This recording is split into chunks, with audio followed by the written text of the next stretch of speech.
Best of the best school म्हणून जाहीर झालं. वाबळेवाडी सोडून दुसरी शाळा जर उभी राहिली नसती तर लोक अशी म्हणले असती वाबळेवाडी एक अपघात आहे. ह्या सगळ्या संघर्षात लढणं सोडून दुसरा मार्गच नव्हता आपल्या पुढे. ह्या जगात सर्वोत्कृष्ट शाळा हे उत्तर आहे. बोलायला मला काही शब्द सुद्धा सुचत नाहीये. वारे गुरुजी आल्यानंतर 6 महिन्यात हा बदल घडला. आमचे तर असे इनोव्हेशन रोज आहेत इथं. ज्याला सरकारी शाळा उभी करता येते ना तो तर काही विषय उभं करू शकतो. पालक स्वतः पैसे काढतात, स्वतः कामं करतात सगळी. किंवा एक जालिंदर नगरची शाळा, एक वाबळेवाडीची शाळा, हे तर उत्तर असू शकत नाही. तुम्ही कोणताही प्रश्न विचारा आमच्याकडे उत्तर आहे. की हे गावगाड्यातलं जे राजकारण आहे ज्याचा बळी तुम्ही सुद्धा ठरले होते. तर मग संघर्ष हा चांगलं काम करताना जर असणारच आहे तर संघर्षाचा पण एक पॅटर्न झाला पाहिजे. तर वाबळेवाडीला आमचे जसे पालक होते किंवा ग्रामस्थ होते त्याच प्रकारचे पालक आणि ग्रामस्थ मला इथे मिळाले. ह्या शाळा सुधारवण्यासाठीचं एक शाश्वत मॉडेल जर तयार केलं.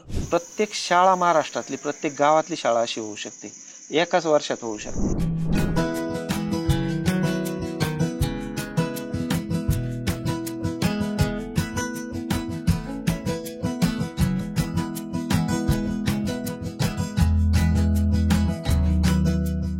नमस्कार, मी Deepak Darade, for the people न्यूजमध्ये आपलं सर्वांचं स्वागत आहे. मंडळी, आपण खेड तालुक्यातल्या म्हणजे पुणे जिल्ह्यातला खेड तालुका आणि या खेड तालुक्यातलं ही जालिंदर नगर कनेरसर मधली ही जिल्हा परिषद पुण्याची ही प्राथमिक शाळा आहे.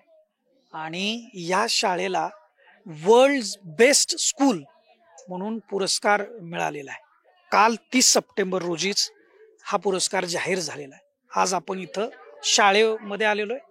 पूर्वी पण आपण आलो होतो आणि याच्यावरती आपण एक स्पेशल एपिसोड सुद्धा केला होता की इथलं नेमके कसं हे स्कूल चालतं वगैरे. आणि आत्ता देखील पुन्हा एकदा आलोय, कारण आत्ता येण्याचं कारण हे वेगळं आहे. कारण त्यावेळी एक चांगल्या पद्धतीनं ही शाळा उभा राहत होती, परंतु आता त्या सगळ्या प्रयत्नांवरती एक जागतिक मोहर उमटली गेली आहे असं म्हटलं तर चुकीचं नाही.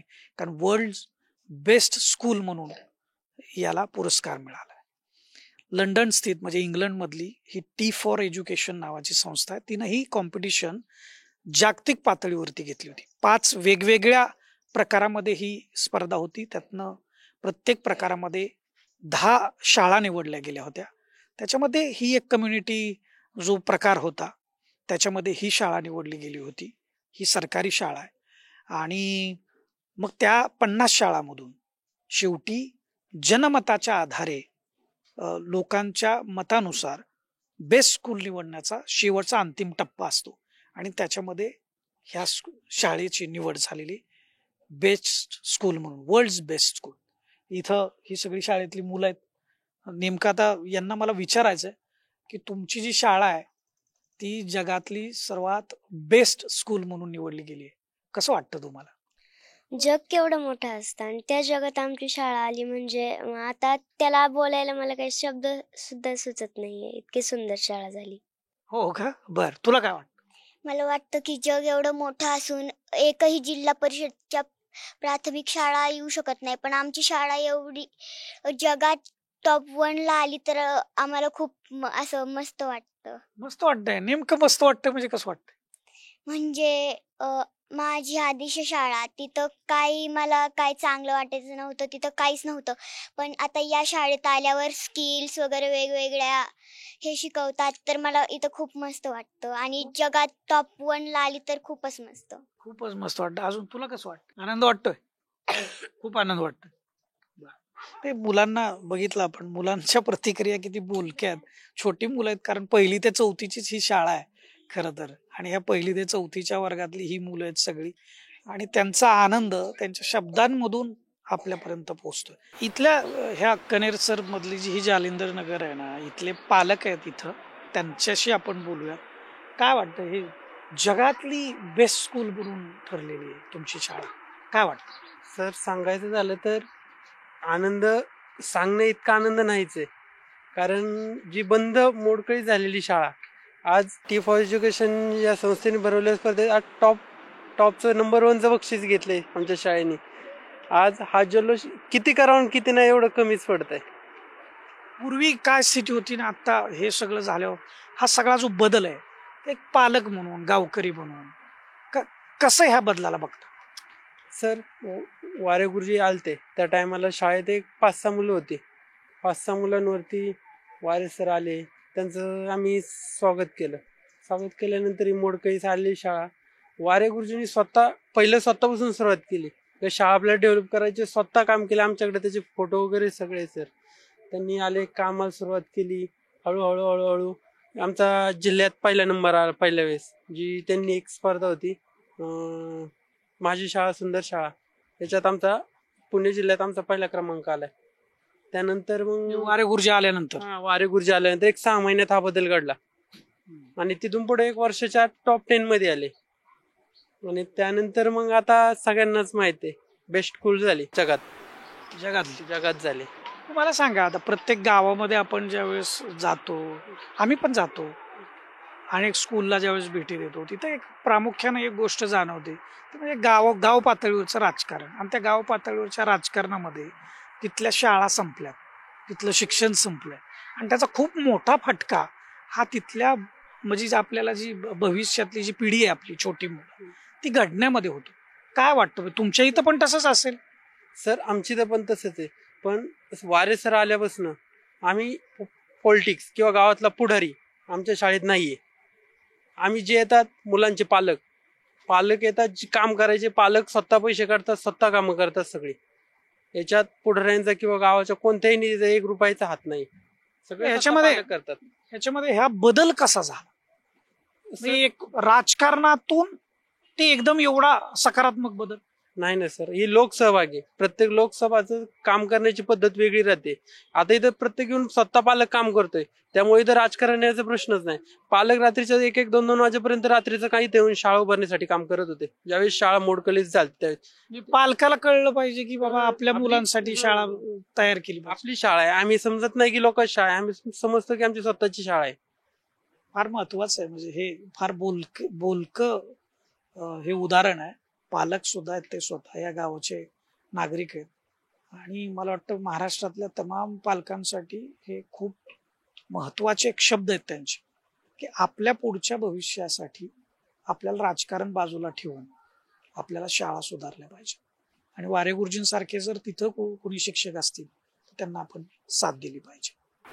वारे गुरुजींसोबत तर आपण बोलणारच आहे. हे सगळं म्हणजे जी सगळी प्रोसेस आहे ना ती आपल्याला समजून घ्यायची. चला त्यांच्याशी बोलूयात. आपल्यासोबत वारे गुरुजी सुद्धा आहेत. खरं तर ज्या शिक्षकानं फार मोठा संघर्ष केलाय ही शाळा घडवण्यामध्ये, फक्त हीच नाही तर यापूर्वी वाबळेवाडी जी शाळा आहे शिरूर तालुक्यातली, वाबळेवाडी स्कूल म्हणून सगळ्यांना परिचित आहे, ते महाराष्ट्र जाणतो, त्याच वारे गुरुजींची बदली इथं झाली. कनेरसर मधली ही शाळा जालिंदर नगरची. आणि असं म्हणतात की संघर्षाचा शेवट गोड होतो, पण मी संघर्षाचा शेवट म्हणणारच नाही. संघर्ष अजून संपलेलाच नाही, हा संघर्ष सुरूच राहणार आहे आणि त्याच्या मध्ये हे गोड फळ त्यांच्या रूपानं आपल्या पर्यंत मिळालंय, महाराष्ट्राला मिळालंय असं मी खरं तर म्हणेन. आता वारे गुरुजींशीच आपण बोलूयात. नेमका प्रवास हा जागतिक पातळीवरती वर्ल्ड बेस्ट स्कूल हा हे मानांकन मिळवण्यापर्यंत ही शाळा पोहोचली कशी, हे खरं तर आपल्या सर्वांना जाणून घ्यायचं आहे. कारण शाळा तर प्रत्येक गावात आहे, तुमच्या पण गावात आहे, माझ्या पण गावात आहे, सगळ्यांच्या गावात आहे. शहरांमध्ये शाळा आहेत, मुंबई पुण्याला शाळा आहेत, परंतु इकडच्या शाळा कुठेही या स्पर्धेमध्ये नाहीत.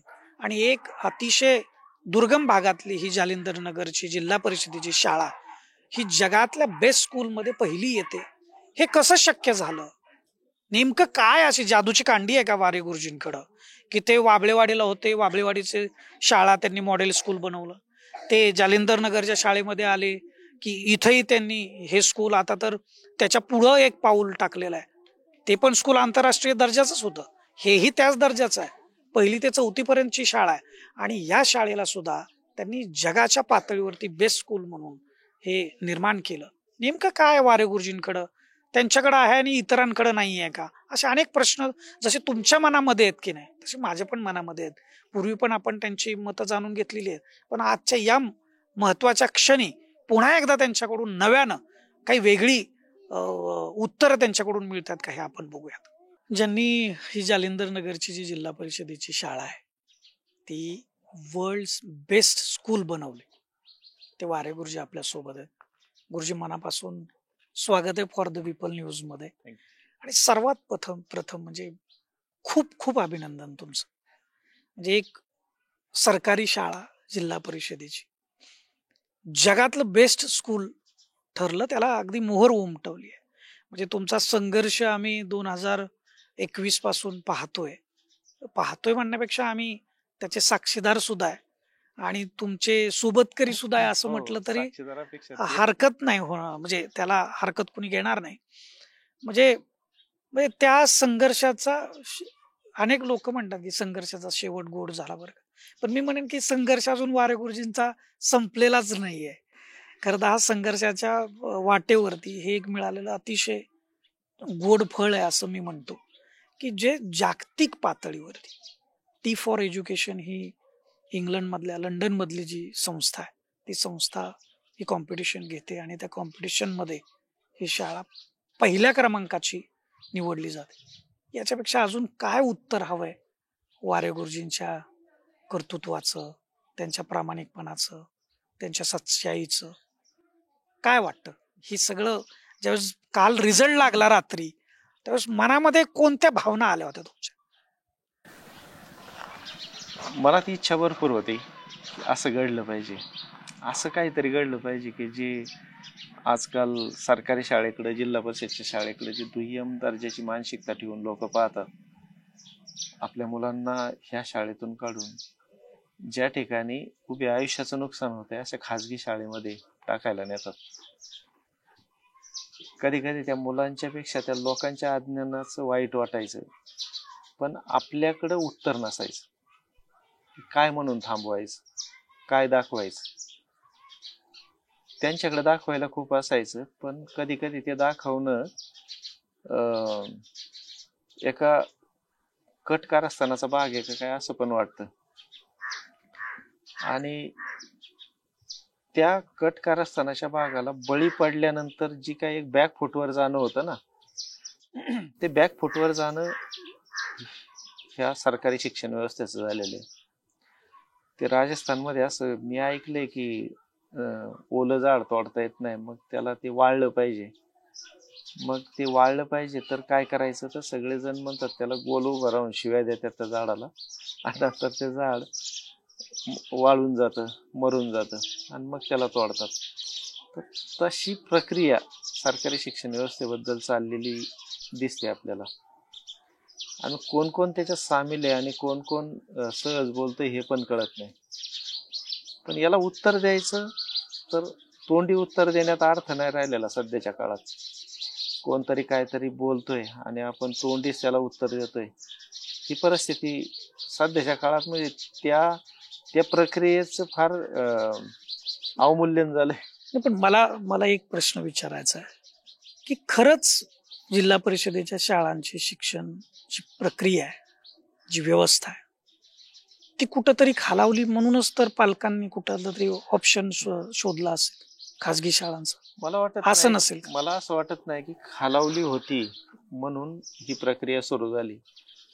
नंतर दोष दोन्ही बाजूने तयार होतात. एक तर हे असं काहीतरी घडतंय म्हणून कॉपी पेस्टच्या नादी लागतो आपण, आणि आपलं काही चांगलं सोडून आपण भलत्याच्या नादी लागून आपलं सत्व हरवून बसतो.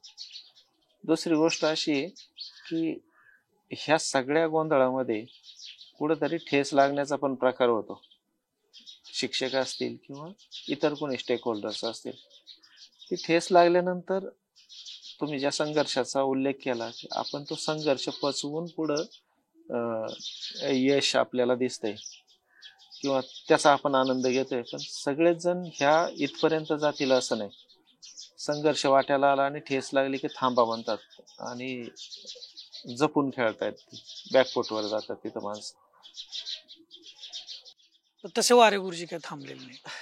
म्हणजे मला खरं महाराष्ट्रातल्या तमाम जनतेला खरं तर सांगायचंय, बऱ्याच लोकांना माहिती आहे पण बऱ्याच लोकांना माहिती देखील नाहीये. म्हणजे आज अनेकांना असं वाटेल की वारे गुरुजींना म्हणजे त्यांची शाळा, त्यांच्या मार्गदर्शनाखाली ही जालिंदर नगरची शाळा जगातले एक बेस्ट स्कूल ठरले, जगातली एक बेस्ट शाळा ठरली. परंतु तेच वारे गुरुजी इथे की जे साधारणपणे कोरोनाच्या दुसऱ्या लॉकडाऊनमध्ये त्यांच्यावरती आरोप झाले की त्यांनी 8.5 कोटी रुपयाचा भ्रष्टाचार केला. त्यावेळी ते वाबळेवाडी जी शिरूर मधली शाळा आहे तिथं ते कार्यरत होते आणि तो आरोप झाल्यानंतर वाबळेवाडीकर जे होते ग्रामस्थ त्यांनी देखील उठाव केला, वारे गुरुजींना साथ दिली, आंदोलन केलं. परंतु अनेक महिने ते आंदोलन सुरू राहून सुद्धा खरं तर व्यवस्थेनं त्यांना नाकारलं होतं, त्यांना निलंबित केलं होतं. परंतु माझे आमदार दीपक पायगुडे यांच्या माध्यमातून ज्यावेळेस आम्हाला ती गोष्ट समजली, ती घटना समजली, त्यानंतर वारे गुरुजींना भेटून आम्ही त्या सगळ्या प्रकरणावरती एक इन्व्हेस्टिगेटिव्ह रिपोर्ट बनवला आणि एक वाबळेवाडीची आंतरराष्ट्रीय शाळा उद्ध्वस्त करण्याचं षडयंत्र म्हणून आम्ही एक इन्व्हेस्टिगेटिव्ह रिपोर्ट केला. त्यामध्ये ती सगळ्या घडलेल्या प्रकरणाची कहाणी आहे आणि पुराव्यासह आहे. त्या स्टोरीचं एक वैशिष्ट्य म्हणजे महाराष्ट्रातल्या तमाम लोकांनी ती डोक्यावर घेतली, मनापासून वारे गुरुजींना साथ दिली आणि मला वाटतं महाराष्ट्र सरकारने दखल घेऊन चौकशी समिती नेमली गेली. बच्चू कडू त्यावेळेस राज्य शिक्षण मंत्री होते, त्यांनी रात्रीच्या 1:30 वाजता वाबळेवाडीला भेट दिली होती आणि हा सगळा प्रकार त्याच्यानंतर समिती, चौकशी आणि त्या चौकशीतून वारे गुरुजींचं निर्दोष सिद्ध होणं, खरं तर दोषच नव्हता त्यामुळे निर्दोष सिद्ध होण्याचा हा विषयच नाहीये खरं तर. परंतु तरी आता त्या चौकशी वगैरे ह्या सगळ्या गोष्टींना आपण म्हणता येईल. आणि त्यानंतर तुम्ही जालिंदर नगर मध्ये आला बदली होऊन, कारण निलंबनानंतर तुम्हाला दुसरी शाळा मिळते कायद्यानुसार नियमाप्रमाणे, आणि तुम्ही इथं आलात आणि इथं हे सगळं विश्व पुन्हा एकदा, म्हणजे मला महाराष्ट्रातल्या लोकांना सांगायचंय की एक वाबळेवाडीच शाळा नव्हती तयार झाली, तर वाबळेवाडीचा हा एक प्रयत्न होता. तर सगळ्या ह्या प्रयत्नांना त्याच्यातून निर्माण झालेल्या प्रश्नांना ही जालिंदर नगरची जी शाळा आहे ना, हे उत्तर आहे. पण महाराष्ट्रातल्या तमाम शिक्षणप्रेमी लोकांना माझी विनंती आहे की आपण पुणे जिल्ह्यातल्या खेड तालुक्यातल्या हे जालिंदर नगरच्या शाळेला आवर्जून भेट द्या, हा प्रयोग समजून घ्या. हा प्रयोग समजून घेऊन आपापल्या गावामध्ये आपापल्या गावातल्या शिक्षकांना विश्वासात घेऊन त्या शिक्षकांच्या गुणांना वाव देऊन तुम्ही तुमच्या गावातली शाळा सुद्धा अशी बनवू शकता. परंतु हे कसं बनवायचं, म्हणजे हे खरं तर आपला आजचा मुद्दा तोच आहे. कारण मागच्या वेळी आम्ही ही सगळी तुमची जालिंदर नगरचा प्रयोग आपण केलेला आहे, तो दाखवलाय सगळ्या महाराष्ट्रातल्या लोक. पण आज हा जो जागतिक पातळीपर्यंत जे तुम्ही पोहोचला, टी फॉर एज्युकेशनची जी कॉम्पिटिशन होती ती नेमकी काय होती, हे बेस्ट स्कूल ठरण्यापर्यंतचा प्रवास कसा होता, हे खरं समजून घ्यायचंय. कारण एकीकडे एवढी अनास्था आहे, एवढा दुराग्रह आहे काय, परंतु त्याच महाराष्ट्रामध्ये वारे गुरुजींसारखी एक शिक्षक पुन्हा तिथं म्हणजे एक नंदनवन फुलवतायत, असा हा सगळा प्रवास आहे.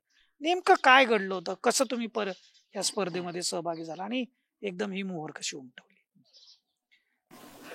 स्पर्धा आणि शाळा उभी करणं ह्या बाबतीत जर सांगायचं ना, तर त्याची मनोभूमिका कशी तयार झाली ह्या बाबतीत आपल्याला थोडंसं, मी अजून त्या संदर्भात फारसं काही असं स्पष्टतेने कधी बोललो नव्हतो. पण आपण थोडासा उल्लेख केला होता की सकारात्मक प्रेरणा असते तशी कधी कधी नकारात्मक प्रेरणा असू शकते. सकारात्मक मी नेहमीच असतो समजा, पण ज्या पद्धतीनं वाबळेवाडीवरून मी इथं आलो होतो, अर्थात हा दोष आपण बोलता बोलता जरी व्यवस्थेला द्यायचं ठरवलं, पण मी नंतर ह्या गोष्टीचा अभ्यास केला की व्यवस्थेमधल्या खूप चांगल्या माणसांनी चांगला सपोर्ट पण केला. याचा अर्थ व्यवस्थेतली ती माणसं चुकीची असतात. एखादा पदाधिकारी किंवा एखादा मुख्य अधिकारी चुकीचा असू शकतो, पण त्यांच्या त्या कृतीमुळं आयुष्य आपण प्रपंचावर तुळशीपत्र ठेवून काम केलेलं असतं त्या शाळेमध्ये. आणि विनाकारण काहीतरी आरोप करणं, अर्थात ते आरोप तोंडी असायचे, लेखी आरोप माझ्यावर 3च होते. आपण ते दाखवलं त्या व्हिडिओमध्ये सगळ्यांना की निष्काळजीपणा केला, हलगर्जीपणा केला आणि कर्तव्यात कसूर केला, हे 3 आरोप माझ्यावरचे खरे. बाकी सगळ्या अफवा असायच्या, बोबाट असायचे. त्यांच्या माध्यमातून ते चारित्र्य हनन करण्यासाठी, प्रतिमा हनन करण्यासाठी ह्या सगळ्या गोष्टी वापरून कसं नामोहरम करता येईल एखाद्याला आणि आपलं इप्सित कसं साध्य करता येईल, ह्यांच्यामुळे आपली शाळा बंद पडलेली आहे, तर ते कसं आपल्याला परत त्यांची शाळा उद्ध्वस्त कशी करता येईल वगैरे वगैरे. पण ज्यावेळेस ह्या सगळ्या गोष्टी आपल्या लक्षात येतात की ठीक आहे, आपण सिस्टीम मध्ये असतो, सिस्टीम मधल्या काही गोष्टी स्वीकारून आपण पुढे निघलो. इथं आल्यानंतर जी शाळा होती ती म्हणजे मी कधीही कल्पना केली नव्हती की एक आंतरराष्ट्रीय शाळा उभी केल्यानंतर आणि तिथं 700-800 मुलं असल्यानंतर मला 3 मुलांची शाळा दिली जाईल आणि तिथं काम करायला सांगितलं जाईल. पण ठीक आहे, ती वेळ अशी होती की ती नकार देण्याचा प्रश्नच नव्हता आणि तिथं करून दाखवणं हा एकमेव पर्याय समोर शिल्लक होता. जसं मागे एकदा तुमच्याशी बोलताना मी बोललो होतो की ह्या सगळ्या संघर्षात लढणं सोडून दुसरा मार्गच नव्हता आपल्या पुढं. कारण लढायचं नाही म्हटलं आणि सगळं सोडून जायचं म्हटलं, परागंदा व्हायचं म्हटलं, तरी पाठीमागे ह्या लोकांनी असा बोबाट केला असता की काहीतरी गडबड करून गेलाय का वारे गुरुजी पुढं. त्यामुळे लढणं सोडून पर्याय नव्हता. त्यामुळे ही शाळा स्वीकारल्यानंतर इथं काम करणं सोडून पर्याय नव्हता. वाबळेवाडी सोडून दुसरी शाळा जर उभी राहिली नसती तर लोक अशी म्हणले असते वाबळेवाडी एक अपघात आहे, हा प्रयोग नाहीये किंवा हे उदाहरण नाहीये, असं सगळीकडे होऊ शकत नाही. ते उदाहरण म्हणून सेट करायचं असेल तर एक शाळा अजून उभी राहिली पाहिजे आणि किती वाईट शाळा जरी इथं दिली तर तिला पुन्हा आपल्याला उभं केलंच पाहिजे. योगायोगाने सगळ्यात मोठी गोष्ट त्या वेळेस कोणती घडली, त्या नंतरच्या काळात प्रशासन म्हणून आम्हाला सपोर्ट चांगला मिळाला, पण त्यावेळेस प्रशासन म्हणून आम्हाला फक्त अडचणी उभ्या कशा करता येतील हेच पाहिलं जात होतं. ती फार चुकीची काय म्हणतो आपण त्याला की ती पद्धत होती. इतकं खालच्या पातळीवर जाऊ नये कधी. आपण आपल्याकडे जर काही जबाबदाऱ्या असतील तर आपण जबाबदारीने वागलं पाहिजे, पण ते त्यावेळेस घडत नव्हतं. पण इथं आल्यानंतर ज्यावेळेस सगळ्यात मोठी आणि महत्वाची चांगली गोष्ट जर मला कोणती मिळाली असेल तर वाबळेवाडीला आमचे जसे पालक होते किंवा ग्रामस्थ होते त्याच प्रकारचे पालक आणि ग्रामस्थ मला इथे मिळाले. पुन्हा लोकसहभाग त्यांनी मान्य केला, पुन्हा लोकसहभागातून आमचा प्रवास सुरू झाला आणि ही शाळा केवळ 7 महिन्यात शून्यातून उभी राहिली आणि जिल्हा परिषदचा अध्यक्ष चषक मिळवला.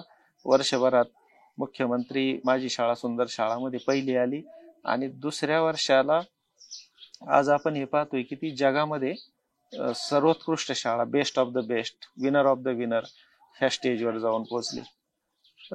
तो एक जसं आपण म्हणतो ना की काही प्रेरणा असते तर काही चीड पण असते.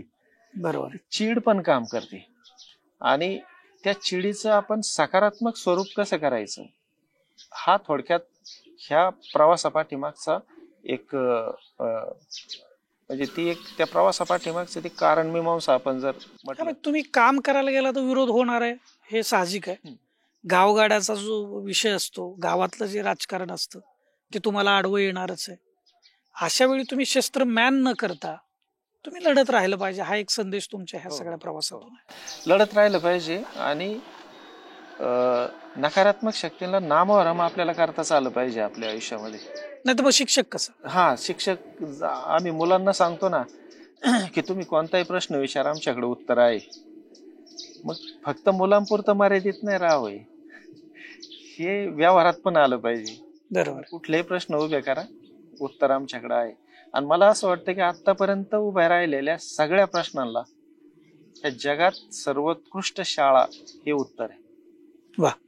पण आता हे T4 एज्युकेशन ही संस्था, त्यांच्याशी अप्रोच तुम्ही कसा केला आणि मग त्या स्पर्धेच्या विषयी थोडस सांगा. त्यावेळेस मागच्या वर्षी असं झालं होतं, मी सहज काही बातम्या आल्या तर आपण चेक करत राहतो ना की एक बातमी आली की दिल्लीची एक खाजगी शाळा टॉप 10 मध्ये आली. मला ते टॉप 10 शब्द आणि ती स्पर्धा हे थोडस कुतूहल वाटलं. मी पाहिलं त्याच्यामध्ये जाऊन, तर मग ते T4 education, world best school competition आणि टॉप 10 वगैरे हे सगळं मला लक्षात आलं. मग मी कुतूहल म्हणून त्याच्या 10 शाळा पहिल्या आल्या होत्या. त्या 10 शाळांची माहिती काढली, काय चालतं तिथं, कोणत्या आधारावर ह्या पहिल्या आलेल्या आहेत, 10 मध्ये आलेल्या आहेत. ज्यावेळेस मी ते काढलं मला आश्चर्य या गोष्टीचं वाटलं की ह्याच्यापेक्षा कितीतरी चांगले प्रयोग आम्ही सरकारी शाळेत करतोय. ते खाजगी शाळेत सगळ्या ह्या स्पर्धेमध्ये आजपर्यंत सगळ्या खाजगी शाळा सहभागी झालेल्या आहेत. बरं. एकही सरकारी शाळा याच्यामध्ये सहभागी झालेली नव्हती. पण त्यांचे सगळ्यांचे प्रयोग पाहिले, मला ते थोडेसे म्हणजे आता टीका म्हणून आपण बोलत नाही, पण असं त्याच्यात सखोलता वाटली नाही मला. ज्या सखोलतेने आम्ही इथं करतो ती सखोलता मला त्याच्यात वाटली नाही. आणि मग एक थोडस मनात असं येऊन गेलं की सरकारी शाळेत आपण चांगलं काम करतोय, हे जे प्रयोग आहेत यांच्यापेक्षा पण चांगले राबवतोय, इनोव्हेशन आपण इथं रोज करतोय, तिथे एखाद्या छोट्या गोष्टीला पण इनोव्हेशन म्हणून ते सजवलं जातं. आमचे तर असे इनोव्हेशन रोज आहेत इथं. सकाळी एक होते, दुपारी एक होते, संध्याकाळी एक होते. म्हणजे विनोदाची गोष्ट नाही, पण हे खरोखर आहे. ज्यावेळेस आपण इथं काही ऍडव्हर्स परिस्थितीमध्ये काम करतो ना, तर इनोव्हेशन शिवाय पर्यायच नसतो. इनोव्हेशनवर आपल्याला जावंच लागतं, आपोआप घडतं ते. कधी कधी करणाऱ्याच्या लक्षात येत नाही की हे इनोव्हेशन आहे म्हणून. मग सरकारी पातळीमध्ये आपण चांगलं काम करतोय, जागतिक पातळीवर आपण कुठे हे आपल्याला शोधायचं तर स्पर्धेत भाग घ्यावा लागेल म्हटलं. त्याशिवाय आपण दिसणार नाही कुठे. आपण कळणार नाही. बरोबर. आणि त्यात नंबर किंवा बक्षीस मिळवायचं अशी काही सुरुवातीची आमची महत्वाकांक्षा नव्हती. पण किमान आपण कुठपर्यंत आहोत हे आपल्या लक्षात येईल. बरोबर. पुढे जायचं असेल तर आपल्याला काय काय केलं पाहिजे, आपण कमी कुठं पडलो हे आपल्या लक्षात येईल. आणि एक कम्युनिटी तयार होईल, त्यांचे शेअरिंग होईल आणि त्यांचे प्रयोग आपल्याला घेऊन मॉडिफाय करून आपल्याला ह्या यंत्रणेमध्ये वापरता येतील, असा एक त्याच्या पाठीमागचा आमचा उद्देश होता खरं तर. पण जसं सहभाग घेतला आणि सुरू झाला एक एक टप्पा, तर आम्ही कुठं बाहेर पडतो ह्या आम्हाला आम्ही विचार करायचो आणि आम्ही पुढेच जात राहायचो. बरोबर. साधारण किती महिने तो टप्पा होता स्पर्धेचा? मला असं वाटतं ते जवळपास 5-7 महिने ही प्रक्रिया चालली होती. अच्छा. सुरुवातीची. नंतर मग आम्ही मुलाखतीच्या टप्प्यावर आलो. शाळा काही बाहेर पडत गेल्या, आम्ही मुलाखतीच्या टप्प्यावर आलो. याच्यामध्ये लाखो शाळा सहभागी होत असतील. बरोबर. मुलाखतीच्या टप्प्यावर काही शाळांना बोलवलं, त्यात आम्ही होतो. अर्जेंटिनामधून मुलाखत झाली आमची. ती मुलाखत ती सगळी ऑनलाईन मुलाखत होती का? ऑनलाईन होती. ओके. ऑनलाईन होती आणि मुलाखत फार सुंदर झाली आमची. बर. त्यांनी सगळे आमचे प्रयोग समजून घेतले, आमचे इनोव्हेटिव्ह आयडियाज समजून घेतल्या, लोकसहभाग आणि त्याच्या पाठीमागची जी पार्श्वभूमी होती आणि लोकांचं डेडिकेशन होतं. योगायोगाने त्यांनी व्हिडिओ चालू करून हे सगळं दाखवायला सांगितलं. तर त्या दिवशी मुलाखत होती आणि आम्हाला हे करायला सांगतील माहित नव्हतं, पण आमचे काही पालक आले होते आणि शाळेत काम करीत होते. हे अचानक त्यांना पाहायला मिळालं. तर हे कोणी शिकवित होतं मुलांना ते पाहायला मिळालं. ते चांगला प्रयोग जो पालकांच्या माध्यमातून विषय मित्र म्हणून आमची जी कन्सेप्ट आहे, ग्रुपमध्ये एकमेकांच्या मदतीने कसे सगळे पुढे जातात.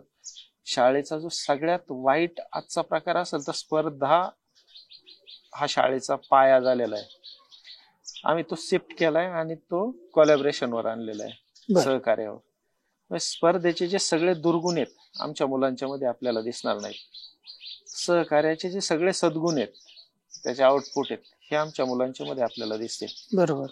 तर हे सगळे प्रकार याचे इन डिटेल जाऊन त्याच्या रिसर्च बेस, त्याचे केस स्टडीज किंवा अशा काही गोष्टींचा अभ्यास करून त्याचे फॅक्ट चेक करून मग आम्ही ती मुलाखत आमची झाली. मुलाखतीतून थोडस मला त्यानंतर वाटायला लागलं की आपण टॉप 10 मध्ये जाऊ शकतो. अच्छा. थोडासा अंदाज येतो आपल्याला बरोबर. बोलताना किंवा आपण कसं सादरीकरण केलंय आणि ही किती मोठी आहे किती छोटी हा विषय नसतो. तुमचे विचार, तुमचं काम, कामाची पद्धत, त्याच्यातला रेप्लिकेबल मॉडेल आहे का, इनोव्हेशन त्याच्यात घडतंय का, आज समाजात ज्या समस्या आहेत, जगात ज्या समस्या आहेत त्याच्यावर तुम्ही काही उत्तर देऊ शकता का, ह्या सगळ्या गोष्टी त्याच्यामध्ये पाहिल्या जात होत्या. आंतरराष्ट्रीय पातळीवर विचार करण्याची जी पद्धत आहे एकदा आपण समजून घेतली की मग काम करणं आपल्याला सोपं जातं. त्यांच्या प्रमाणे विचार आपल्याला करता आला पाहिजे. ती काय त्यांच्या डोक्यात चाललेलं असेल तसे सोल्युशन्स आपल्याकडे आहेत का हे पाहावं लागतं आपल्याला त्याच्यामध्ये. तर तो एक थोडासा तुम्ही टॉप 10 मध्ये आला. त्याच्या टॉप 10 मध्ये आलो. त्याच्यानंतर टॉप 10 मध्ये आल्यानंतर फार त्याचाही फार मोठा गवगवा झाला, कौतुक झालं की कम्युनिटी कोलॅबरेशनच्या सेक्शन मध्ये आपण टॉप 10 मध्ये आलो. असे 5 सेक्शन होते. पर्यावरणाचं काम, कम्युनिटी कोलॅबरेशन, इनोव्हेशन, लाईव्हलीहूड आणि ऍडव्हर्स सिच्युएशनवर तुम्ही कसं ओव्हरकम केलंय. ओव्हरकमिंग ऍडव्हर्सिटी, हम्म, त्या हम्म, गोष्टी अशा 5 याच्यामध्ये त्या 10 शाळा म्हणजे 50 शाळा आल्या होत्या. कम्युनिटी कोलॅबरेशन मध्ये ज्या 10 शाळा आल्या होत्या त्यात आपल्या भारताची एकच शाळा होती आपली, आणि बाकी इतर देशांच्या आणखी 9 शाळा. तर त्या स्पर्धेमध्ये मग त्या 50 शाळा शेवट राहिल्या. आता याच्यामधून परत ह्या 10 शाळांमधून एक टॉपची शाळा आपल्याला काढायची. तर त्या प्रत्येक सेगमेंटमध्ये एक टॉपची शाळा निघणार. हम्म, हम्म, हम्म. आम्हाला वाटलं की कम्युनिटी कोलॅबरेशन मध्ये आपण आहोत तर तिथं आपण टॉपला गेलं पाहिजे म्हणून काम करू. मागच्या 5-6 महिने खूप काम केलं. म्हणजे अगदी म्हणजे झोपेचा आणि जेवणाचा ताळमेळ राहत नव्हता कधी कधी, इतकं काम झालं. सगळ्यांनी केलं, आम्ही, पालक, मुलं, सोबत माझे सहकारी आहेत शिक्षक आणि व्हॉलंटियर शिक्षक, सगळ्यांनी खूप काम केलं. आणि सोबतच ह्या टॉप 10 मध्ये आल्यानंतर एक शेवटचा जो टप्पा होता ह्या स्पर्धेचा तो असा होता की पब्लिक वोटिंग झालं पाहिजे आणि 50 शाळा त्यांच्यामध्ये पब्लिक वोटिंग होणार आणि त्या पब्लिक वोटिंग मध्ये ज्या शाळेला सर्वाधिक मतं मिळतील पसंतीक्रमाची, हम्म, हम्म. आणि ही जगभरातून वोटिंग होणार, ती सर्वाधिक मतं ज्या शाळेला मिळतील ती शाळा ते बेस्ट स्कूल होणार. बेस्ट स्कूल म्हणून डिक्लेअर होणार. पण झालं असं, आम्हाला आमच्या अपेक्षेनुसार म्हटलं आपली ग्रामीण भागातली एक शाळा किंवा दुर्गम भागातली शाळा, आपले पालक पाहिले तर 100-125, आणि आपण ह्या सगळ्या स्पर्धेमध्ये राहतो की नाही राहत, पण सरकारी शाळा म्हणून लोकांचा सपोर्ट मिळाला सुरुवातीला. जिल्हा परिषदची सरकारी शाळा आहे आणि अशा स्पर्धेमध्ये गेले तर आपण सपोर्ट केला पाहिजे. भारतातली एकमेव शाळा म्हणून पण सपोर्ट मिळाला बऱ्याच लोकांचा की आपल्या देशाच्या शिक्षण व्यवस्थेवर, शिक्षण पद्धतीवर स्टॅम्पिंग होणार आहे याने, तसा पण खूप सपोर्ट मिळाला. तर त्या पद्धतीने हे सगळं होत गेलं. खूप चांगल्या पद्धतीने लोकांचा सपोर्ट झाला, मतदान चांगलं झालं.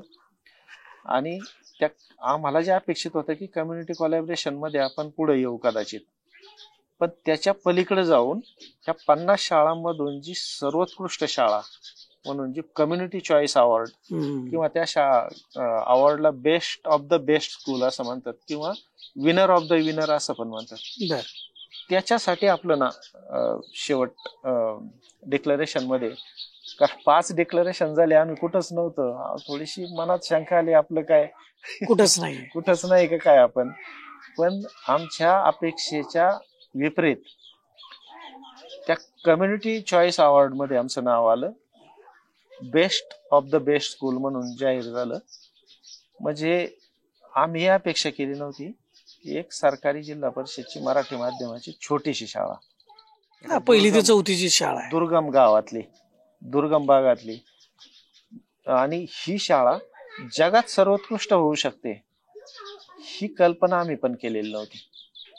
आणि ते घडत असताना किंवा ते डिक्लेअर होत असताना तो रोमांचकारी अनुभव होता खरं सांगायचं तर.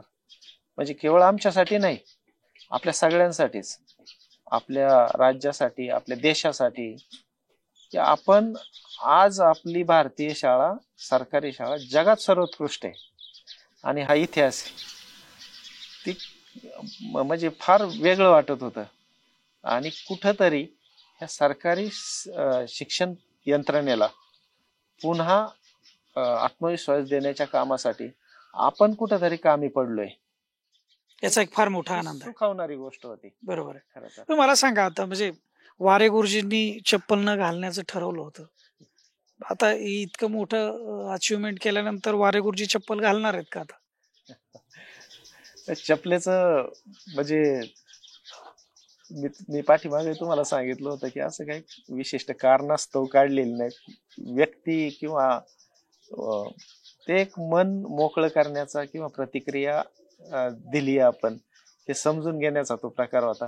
प्रतिक्रिया नाही दिली तर थोडीशी घुसमट व्हायची, आणि म्हणून ती प्रतिक्रिया आपली ही आहे हे याच्यासाठी ती चप्पल खरं तर सोडली होती. त्यामुळं कुणाच्या कुठल्या परिणामामुळं, कुणाच्या व्यक्तीच्या किंवा कुठल्या घटनेच्या किंवा कुठल्या यशाच्या कारणास्तव ती घातली पाहिजे असं काही नाही. त्यामुळे म्हणजे मी महाराष्ट्रातल्या लोकांना सांगू इच्छितो की ज्यावेळी वाबळेवाडी शाळेच्या प्रकरणामध्ये वारे गुरुजींना निलंबित केलं होतं, त्यावेळी खरं तर त्यांना व्यक्त होता येत नव्हतं, म्हणून व्यक्त कसं व्हायचंय म्हणून त्यांनी चप्पल घालायचं बंद केलं. आणि त्यावेळी असं एक ठरवलं की बाबा जेव्हा मी निर्दोष मुक्त होईल त्यावेळी मी चप्पल घालेल. खरं तर निर्दोष मुक्त झाले, पण त्यावेळी त्यांना असं वाटलं की कदाचित ही प्रतिक्रिया जी शाळेच्या सारख्या अतिशय महान कार्यामध्ये अडथळे निर्माण करतात, अशा व्यक्तींना एक उत्तर म्हणून, प्रतिक्रिया म्हणून मी ती चप्पल घालणं सोडून देईल, अशा पद्धतीनं त्यांनी एक त्यांची इच्छा, त्यांचं मत हे बनवलं आणि ते आजही चप्पल घालत नाहीत. खरं तर वारे गुरुजींचा प्रवास आता जगातलं बेस्ट स्कूल करण्यापर्यंत आलेला आहे. वाबळेवाडीची शाळा पण आंतरराष्ट्रीय दर्जाचीच होती, परंतु हे त्याच्या पुढचं एक वर्जन आहे आणि जगाच्या एक कॉम्पिटिशन मध्ये आता मोहर उमटली. आता वारे गुरुजींचं पुढचं टार्गेट काय, म्हणजे आता काय करायचं वारे गुरुजी, त्यांच्यासाठीचं नवीन बेंचमार्क काय असेल? म्हणजे थोडासा याच्या अगोदर एक घडलेली विनोदी गोष्ट सांगतो. माझा एक मित्र होता, तो फारसा शिकलेला नाहीये. पुढं आम्ही शाळेत एकत्र होतो. तो मला म्हणला, गुरुजी अजून काय करायचं आता पुढे? मी म्हणलं आता मंगळावर जाऊ. थोड्या वेळ तो विचार करीत राहिला, नंतर त्याला लक्षात आलं मी काय म्हणतोय. म्हणलं खरंच की जगात एक नंबर आला, आता काय करायचं इथं. हा म्हणजे आता पण मला असं वाटतं नाही, पण गुरुजी म्हणजे हे हा विनोदाचा भाग होता, पण त्याच्या पलीकडे जाऊन ही एक शाळा म्हणजे जग नाहीये. जगात जरी एक शाळा झाली एक नंबरवर आली, एक शाळा म्हणजे जग नाहीये. बरोबर आहे. हे आणि मला पूर्णपणे आमचं समर्पण आणि आमचं डेडिकेशन सरकारी शाळेसाठी. वेळ त्यावेळेसची अशी होती की तुम्ही त्याला साक्षीदार नव्हता, तुम्ही सोबत होता. त्यावेळेसची वेळ तर अशी होती की ह्या सगळ्या सिच्युएशनच्या नादी लागण्यापेक्षा हे सोडून दिलेलं चांगलं, अशी ती वेळ होतीच की. पण त्यालाही उत्तर देता आपण पुढे जर आलोय आणि ते डेडिकेशन होतं खरं. बाहेर पडणं अशक्य नव्हतं. बाहेर पडून आणखी खूप काय उभं करणं, काही म्हणजे ज्याला सरकारी शाळा उभी करता येते ना, तो तर काही विषय उभं करू शकतो. आणि इतके अडथळे कुठंच नसतात. कारण म्हणजे खरं तर सरकारी शाळा म्हणजे असं की जिथं कुठलीही शासनाची मदत नाहीये. आज जे हे जालिंदर नगर किंवा बाबळेवाडीची शाळा, या दोन्ही शाळा ज्या आम्ही बघतोय, प्रत्यक्षपणे पाहतोय की याच्या उभारणीमध्ये म्हणजे सरकारच्या परवानगीशिवाय आणि त्या 2 खोल्या बांधण्याशिवाय दुसरं कोणतेही योगदान नाही. आणि शिक्षकांचा जो पगार, शिक्षकही तसे कमीच आहेत, म्हणजे ज्यादा शिक्षक नाही आहेत, उलट कमीच शिक्षक आहेत. तुमच्या सोबतही इथं आहे, वाबळेवाडीलाही तसंच होतं, किंवा आपण महाराष्ट्रातली कुठलीही शाळा घेतली, शिक्षकांचा जो संख्या आहे ही पूर्ण कधीच नसते, तिथं कमीच शिक्षक असतात.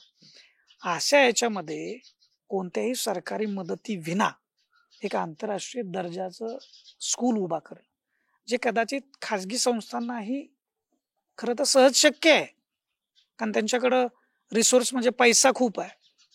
दुसरी गोष्ट, ते जगातले सर्वोत्तम शिक्षक आणू शकतात, परंतु विल पॉवर आहे का, इच्छाशक्ती आहे का, याचा कुठं जर शोध घेतला तर त्याची कमतरता मात्र दिसू शकते. बरोबर. आणि 100% दिसू शकते, ती जी तुमच्या मध्ये मला दिसत नाही. मला म्हणजे हे वैयक्तिक मी बोलत नाही, पण आज आता त्याच्यावर मोहरच उमटली. मी कौतुक करतोय हे केवळ स्तुती नाहीये, ते वस्तुस्थिती आहे.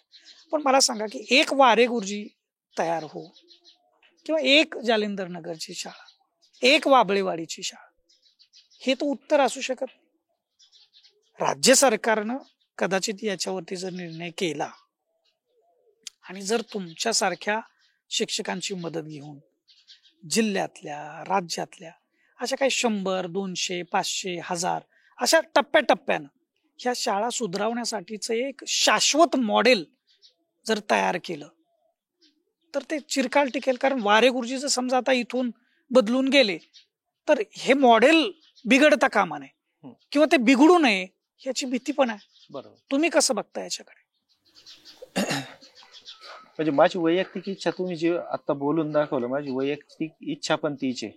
आणि कदाचित इथपर्यंत पोहोचल्याशिवाय आपल्या वैयक्तिक इच्छेला किंमत नसते. आपण तत्वज्ञानाच्या भाषेत किती बोललं, हवेत किती बोललं, पण जोपर्यंत तुमच्याकडे काही ठोस उदाहरण नसतं किंवा जोपर्यंत तुम्ही काही घडवलेलं नसतं, तोपर्यंत तो विचार आपण त्याला काय म्हणू शकतो की तो बुळा विचार असतो, काय त्याला अर्थ नसतो त्याच्यामध्ये फार. पण पलीकडे जाऊन ज्यावेळेस मी हे सांगतोय की तुम्ही जे बोलताय माझा विचार आतला तोच होता, आणि त्याला प्रमाण काय, तर तिकडं त्यावेळेस बाहेर पडणं शक्य असताना परत सरकारी शाळेत किंवा सरकारी यंत्रणेत राहून पुन्हा काही नवीन प्रयोग करून पुन्हा काही नवीन मॉडेल उभे केलेत. हे डेडिकेशन दाखवतं आमचं, आणि हा प्रामाणिकपणा दाखवतो आमचा की आम्ही सरकारी शाळा आणि सरकारी यंत्रणेबद्दल प्रामाणिक आहोत, आणि आमचं इथं काम करण्याची मनापासून इच्छा आहे. आणि आम्ही फार काहीतरी मोठं उभं राहावं आणि गावगावच्या गरीब विद्यार्थ्यांना जागतिक दर्जाचं शिक्षण त्यांच्याच गावात आणि तेही मोफत मिळावं, हे एक स्वप्न घेऊन आम्ही पुढे चाललेलो आहे.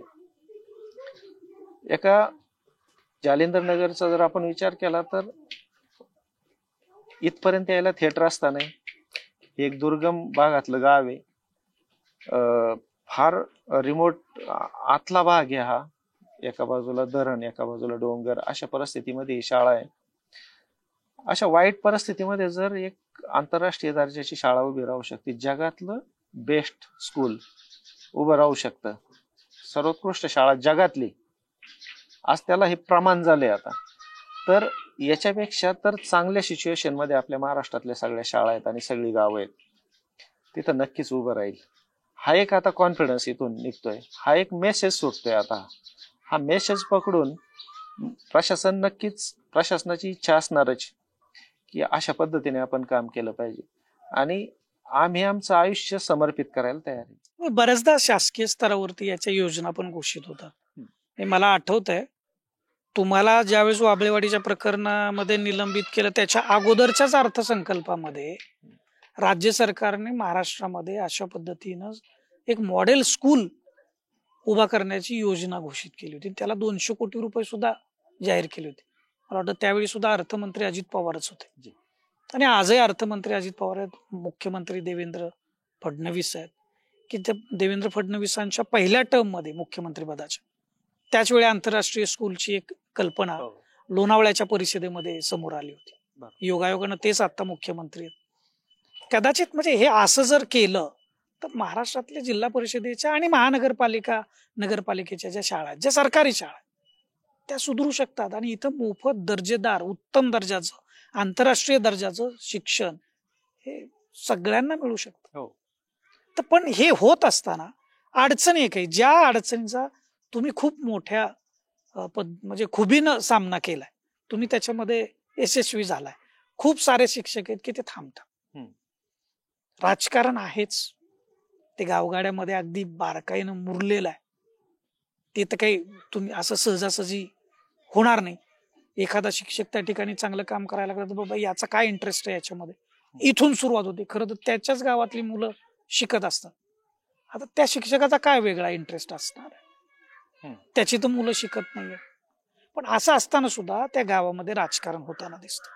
तुम्ही काय मार्गदर्शन कराल किंवा काय उपाय सुचवाल की हे गावगाड्यातलं जे राजकारण आहे, ज्याचा बळी तुम्ही सुद्धा ठरले होते, याच्याकडे नकारात्मक बघून, तुम्ही जसं म्हणाला, तुम्ही फार छान मांडणी केली त्याची, की त्या नकारात्मकतेमध्ये सुद्धा सकारात्मकता तुम्ही स्वीकारली आणि त्याची चीड म्हणून तुम्ही स्वीकारली, आणि त्याचं उत्तर जालिंदर नगरची शाळा आणि हे याचं उदाहरण करून दिलं. इतर शिक्षकांनी काय केलं पाहिजे किंवा तिथल्या त्या गावातल्या पालकांनी काय केलं पाहिजे, कसं सांगा? ज्यावेळेस ते जे प्रकरण होतं बाबळेवाडीचं, ते उभं राहिलं होतं, आणि त्याच्याकडे पाहत असताना दोन पर्याय, दोन रस्ते तिथं पण होते. एकतर म्हणजे समोर जी माणसं होती त्यांना अज्ञान ठरवत आपलं बायपास करून पुढे निघून जाणं, आणि दुसरी गोष्ट अशी होती की लढत राहणं. आम्ही लढत राहण्याचा पर्याय स्वीकारण्याचं एक कारण होतं की शिक्षणाचा पॅटर्न आपण उभा केला. पण तुम्ही जसं आता उल्लेख केला की चांगलं काम करत असताना अडचणी नक्कीच आहेत. तर मग संघर्ष हा चांगलं काम करताना जर असणारच आहे, तर संघर्षाचा पण एक पॅटर्न झाला पाहिजे.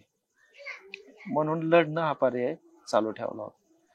आज सगळेजण पाहत आहेत ना की तुझा वारे गुरुजी करील असं म्हणणारी माणसं, त्या निगेटिव्ह प्रचाराला आज कुठंच अर्थ ठेवलेला नाही. आपण तो निगेटिव्ह प्रचार सकारात्मक स्वरूप त्याने घेतलंय.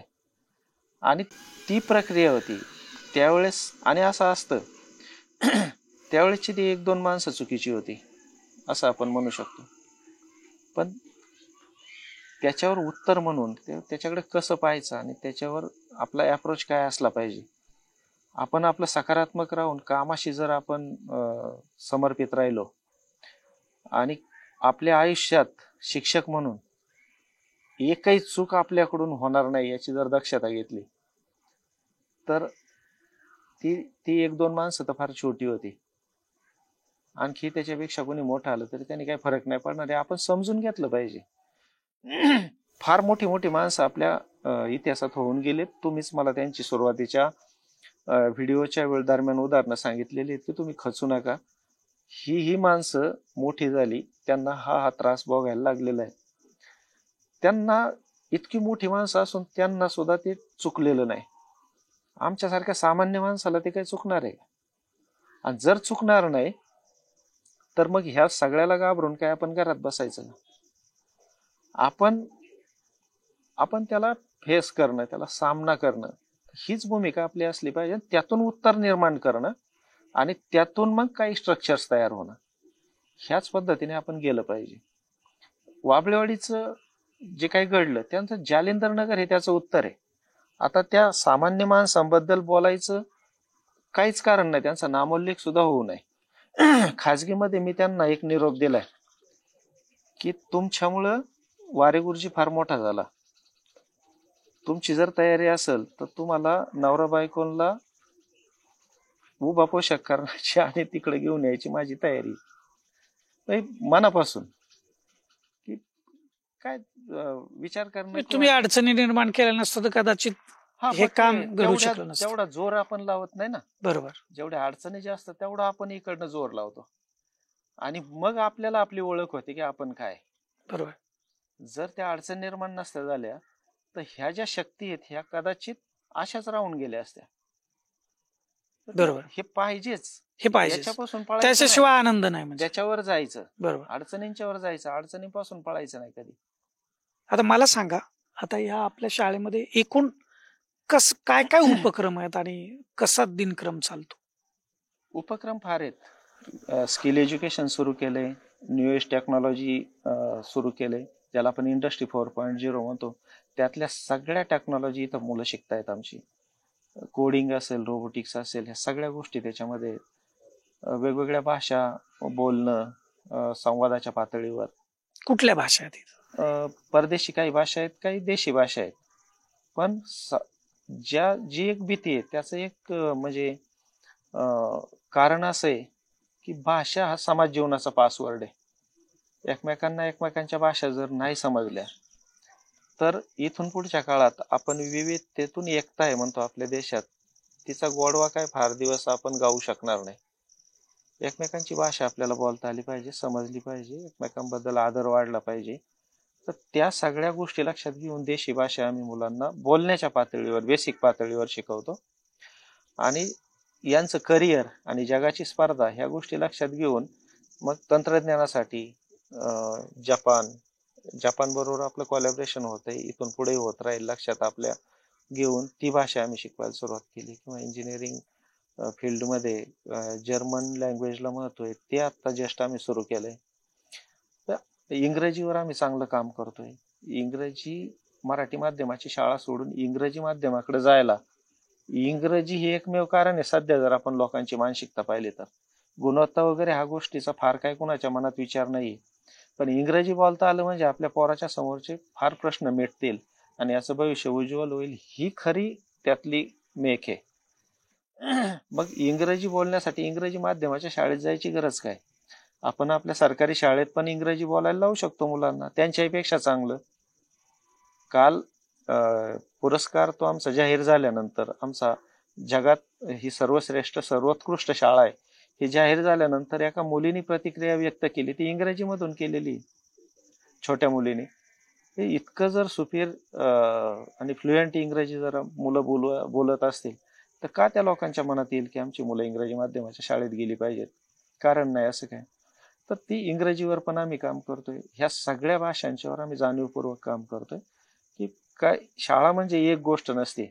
तुम्ही जर लोकसहभाग म्हटला, इथं विषय मित्र पण आहे, ही कॉन्सेप्ट काय आहे? दोन विषय मित्र ही अशी कन्सेप्ट आहे की समजा आम्ही काही वर्गात मुलांना शिकवलं आणि काही मुलांच्या लक्षात येतं, काही मुलांच्या लक्षात येत नाही, ही स्वाभाविक प्रक्रिया आहे. पण ते शिक्षकाला कधी विचारित नाही. मग तो तसाच अनक्लिअर्ड कन्सेप्टचा बोजा त्याच्या डोक्यावर राहतो आणि शिक्षक पण पुढे शिकवायला सुरुवात करतो. शिकवायला सुरुवात केली शिक्षकाने की तो पुढचं काय शिकविल ते ह्या मागच्यावरच अवलंबून होतं. म्हणजे आणखी पुन्हा त्याचा बोजा वाढतो. हा बोजा वाढत वाढत अशी काही जी मुलं आहेत वर्गातली ती त्या शिक्षणाच्या रस्त्यावरून बाजूला निघून जातात, अशा ठिकाणी जाऊन पोहोचतात. त्याला अप्रगत म्हणलं जातं. अप्रगत कुणी जन्माला नव्हता आलेला. ह्याच्यात कन्सेप्ट काय आहेत, कुणी हुशार मठ्या आणि मध्यम नसतो. ही कन्सेप्ट खरं जर आपण विचार केला तर ती जुनीच कन्सेप्ट आहे.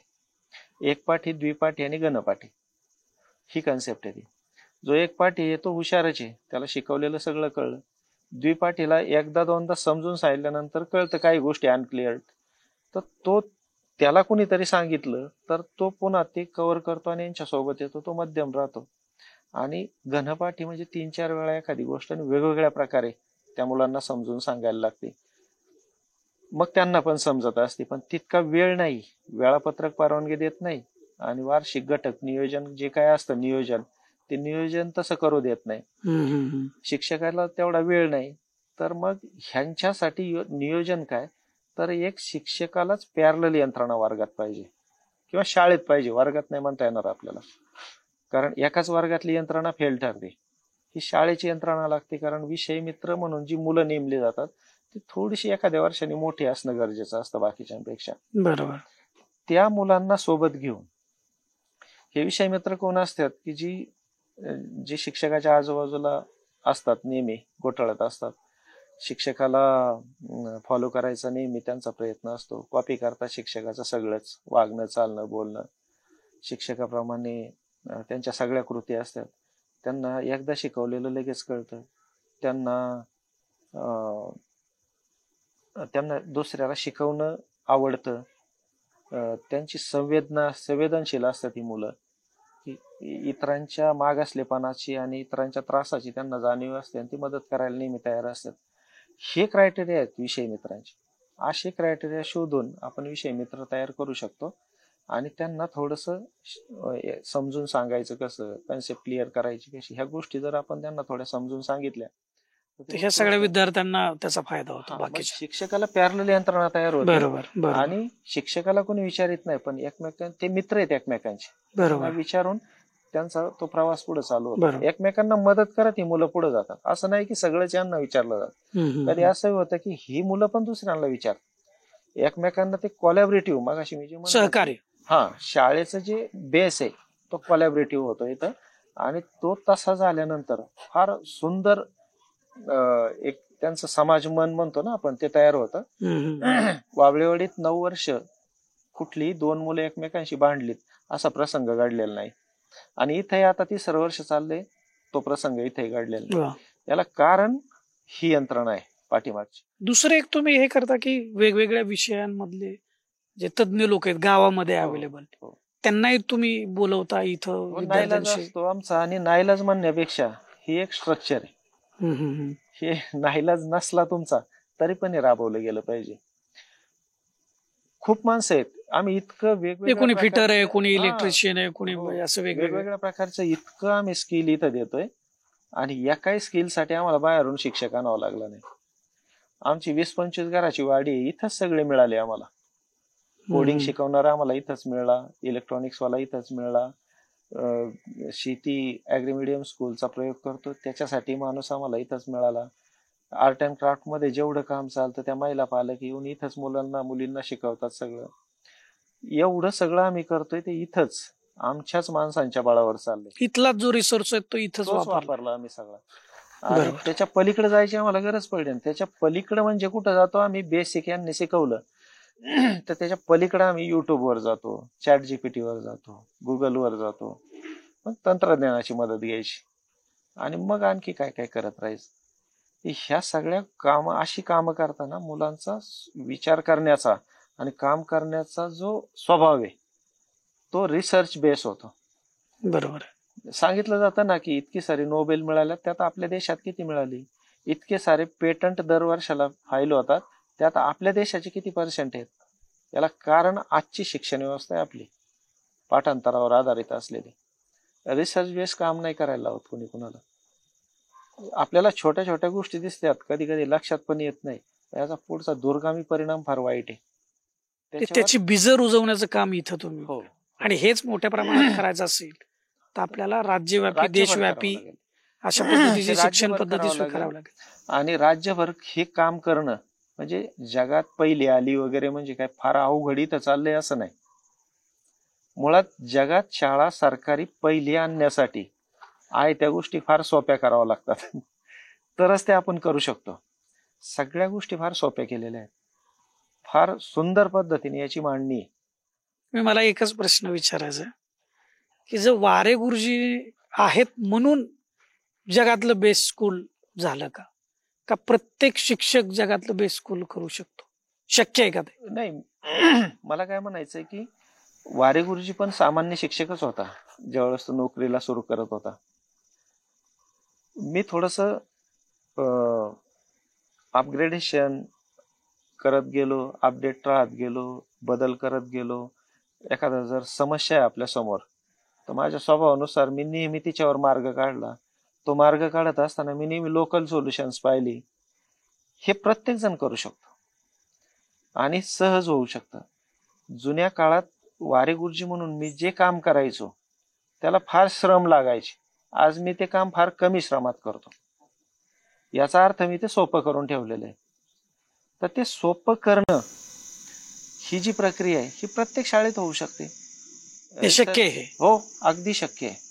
हे जगातलं सर्वोत्कृष्ट जी शाळा तयार झालेली आहे ना, प्रत्येक शाळा महाराष्ट्रातली, प्रत्येक गावातली शाळा अशी होऊ शकते, एकाच वर्षात होऊ शकते. वा, ह्या निमित्तानं तुमच्याशी खूप मनमोकळेपणाने गप्पा झाल्या. तर महाराष्ट्रातला प्रत्येक स्कूल, प्रत्येक शाळा, जिल्हा परिषदेची असू देत, खाजगी असू देत, कोणती शाळा असू देत, ती जगातलं बेस्ट स्कूल होऊ शकते. हा विश्वासच खरं तर वारे गुरुजींनी आपल्याला दिलेला आहे.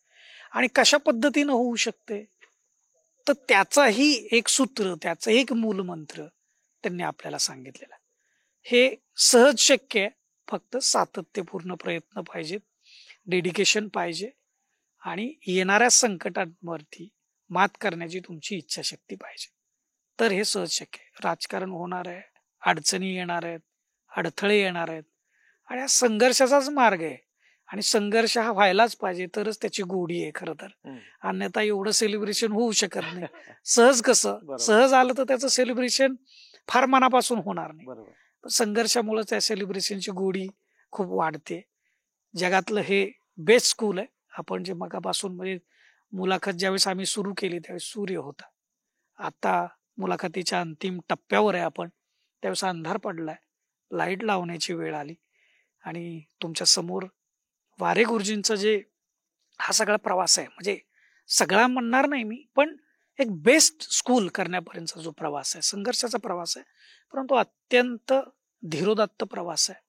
खरं तर इच्छा ही आहे की आम्ही जवळजवळ 60-70 किलोमीटरवरून इथपर्यंत आलो, ते एवढ्याचसाठी आलो की तुमच्यापर्यंत हा जो वारे गुरुजींचा प्रयत्न आहे, त्यांचा जो प्रवास आहे हे बेस्ट स्कूल करण्याचा, तो तुमच्या समोर मांडावा आणि याच्यातून तुम्ही काहीतरी घ्यावं आणि तुमच्या गावातली, तुमच्या वस्तीवरची, तुमच्या वाडीतली, तुमच्या शहरातली जी काही सरकारी शाळा आहे ती अशाच पद्धतीनं बेस्ट स्कूल बनवण्याच्या दिशेनं तिचा प्रवास कसा सुरू होईल हे प्रयत्न तुमच्याकडून व्हायला पाहिजेत. मग तुम्ही शिक्षक असा किंवा त्या गावातले नागरिक असा, त्या शहरातले नागरिक असा, प्रत्येकाचा वाटा त्याच्यामध्ये थोडाफार असू शकतो. सगळ्याच लोकांनी वेळ, पैसा किंवा काय हे सगळं सगळ्यांनीच देण्याची गरज नसते. ज्याला जे शक्य आहे ते त्यांनी द्यावं. कुणी रिसोर्सेस द्यावे, कुणी संपर्क द्यावे, कुणी वेळ द्यावा. ज्याच्याकडे समजा पैसे आहेत त्यांनी पैसे द्यावे आणि लोकसहभाग हा सगळ्यात महत्वाचा. सरकारी मदती विना, पुन्हा एकदा नीट समजून घ्या, सरकारची कोणतीही मदत या कामी नाही. हे सगळं लोकांनी, तिथल्या ह्या जालिंदर नगरच्या ग्रामस्थांनी हा सगळा प्रयोग करताना साथ दिली आहे वारे गुरुजींची. त्यामुळे वारे गुरुजी हे करू शकलेले आहेत. एकट्याचं हे काम नाही, एकटे वारे गुरुजी पण करू शकणार नाहीत. परंतु या पुढचा जो वारे गुरुजींचा प्रवास आहे हा केवळ एका शाळेपुरता मर्यादित राहू नये अशी आमची इच्छा आहे. फॉर द पीपलची इच्छा आहे, महाराष्ट्राची सुद्धा ती इच्छा निश्चितपणे असेल. वारे गुरुजी असतील आणि असंख्य अनेक असे प्रयोग करणारे आपल्या महाराष्ट्रामध्येच शिक्षक आहेत. मागं आम्ही बालाजी जाधव सर म्हणून आहेत मसवडच्या तिथं मान तालुक्यामध्ये, त्यांच्या पण शाळेचा असाच प्रयोग सुरू आहे. 40 देशांशी त्यांनी शाळा ती कनेक्ट केलेली आहे आणि वारे गुरुजींच्या सोबतच ते सुद्धा काही समित्यांमध्ये पण काम करतात. तर असे अनेक शिक्षक असतील, या शिक्षकांचं आदर्श घेत इतर शिक्षक अजून तयार होतील. असे शेकडो हजारो शिक्षक जर तयार झाले, त्यांना जर ग्रामस्थांनी मदत केली, हे सहज शक्य आहे. जसं वारे गुरुजी म्हणाले की प्रत्येक शाळेमध्ये ते आहे सगळं, की ज्याच्या धर्तीवरती ती शाळा जगातली बेस्ट शाळा, सर्वोत्कृष्ट शाळा होऊ शकते. स्वप्न बाळगायला हरकत नाही. तुम्हाला कसा वाटतो हा सगळा प्रयोग, वारे गुरुजींचा हा प्रवास, जालिंदर नगरच्या ग्रामस्थांचं त्यांना मिळालेली साथ आणि त्याच्यातून जे काही स्वप्नपूर्ती झालेली आहे आणि जगातली सर्वोत्तम शाळा म्हणून एक मोहर उमटवली गेलेली आहे, याविषयी तुम्हाला जे वाटतं ना ते व्हिडिओच्या खालील कमेंट बॉक्समध्ये लिहायला आपण विसरू नका. आणि हा व्हिडिओ जास्तीत जास्त लोकांपर्यंत पोहोचवा, खास करून शिक्षण क्षेत्रातल्या लोकांपर्यंत पोहोचवा, पालकांपर्यंत पोहोचवा. याच्यातून जागृती होईल असं मला वाटतं, ती आशा आहे. आणि हे सगळा प्रवास आपला असाच पुढे राहील. तुम्ही मात्र फॉर द पीपल असंच कनेक्ट राहा. आपल्या चॅनलला सबस्क्राईब करायला विसरू नका. कॅमेरामॅन रोहित वनकट्टेचं मी Deepak Darade, for the people news, Jalinder Nagar.